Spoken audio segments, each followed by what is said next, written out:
алт ухаар Рашана уудал.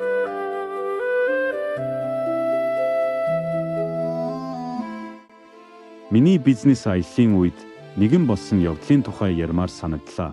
2014 онд би Хятадын Шанхай хотын цэвэр усны хүрээлэнгийн харьяа.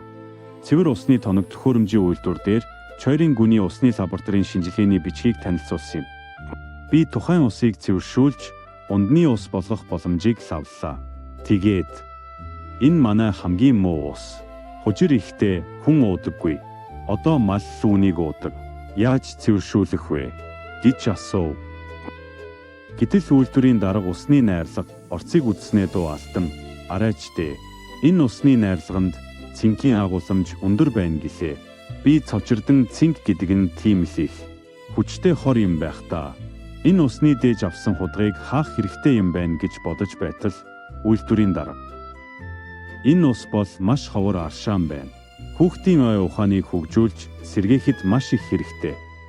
Ийм ус уусан хүүхдийн ухаан нь хөгждөг. Шууд хүүхдийн цуслан дэргэдэн байгуул. Энэ усыг цэвэрлэх шаардлагагүй. Танай энэ ус манай өндөр уулын Рашанаас илүү сайхан ус байна.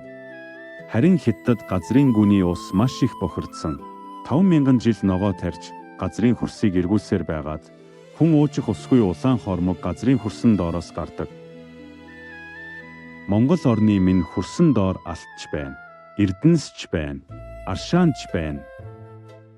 Газар доогуур урсаад гадаад далай руу шингэж байгаа эрдэнэсээ шалбааг мэд бодож явсандаа ичиж алтаа ухаар Рашана уудлаа гэсэн бодол тэгээд бутсан да.